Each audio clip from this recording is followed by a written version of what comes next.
What first drew you to this project, and what were your first thoughts when you read the script? I really wanted to get involved with the team. David Glasser, Guy Ritchie, Jez Butterworth, Pierce, Helen, the team. I wanted to shoot in the UK, the next thing that I did, and this came up as well. And it's a subject matter and world that I enjoy as well, because I like crime and gangster stuff. So it ticked a lot of boxes. You've played a range of intense and complex characters throughout your career. How do you feel like this role compares to some of your past performances? Every character that I do is different, even if they're in a similar thematic or similar world. It's always a new writer, a new outing, and a new investigation of that world through the optics and lens of the characters that fill that world. So they're all different. I couldn't tell you why Harry is different to any other character, but it is different in the way that a lemon is different to an orange, you know.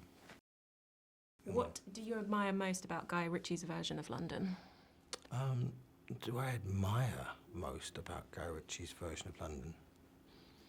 I think what Guy has done using film and how we see London is specifically nuanced to his signature. I think if I admire anything, his cultivation of mediums, music, visual shots, energy, design, his observations, and the way that he's edited together a collage of visual aesthetic. I don't really know how to describe it.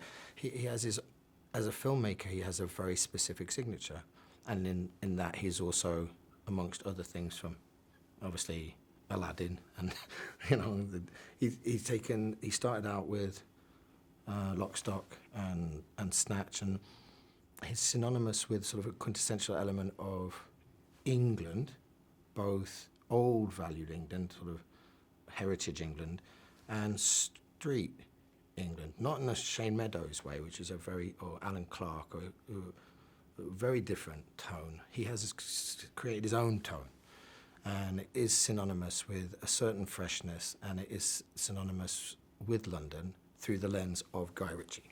Amazing. Does that make sense? Yeah. Obviously, you worked with him back in... He established his own signature. Yeah. Obviously, you worked with him back in 2008 on Rock and Roller. Is there, how was it working with him again 15 years later? Did it feel the same? Did it feel different? It felt different to work with Guy this time around because I get to spend more time with him, which I kind of missed the first time around because I was just in the background, really.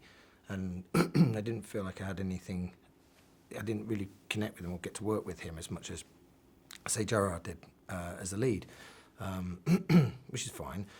But I've always been intrigued to see what it would be like to make a show with him or make a film with him in a closer proximity, to understand how he sees things, and also to see if we could develop stuff together in partnership and with a team. So it was very different, and something that I'd looked forward to, and I'm looking forward to doing again if he's up for it. How was it working with Pierce and Helen and Joanne? It was a great cast on this. Lovely. The cast on this are fantastic. They're brilliant. Such a high level of skill and talent, and such lovely people as well. Really focused on the work, but you know, they take it seriously, but not themselves, which is lovely, because especially at the pace that we're working, and how much material we're having to get through, the consummate professionals, everybody. Helen and Pierce I'm obviously a big fan of, and also Paddy Considine specifically, just to draw out three of the cast. So it's a real honour to work with them, and to enjoy going to work with them and seeing what we can do together is fantastic. Amazing. Thank you so much.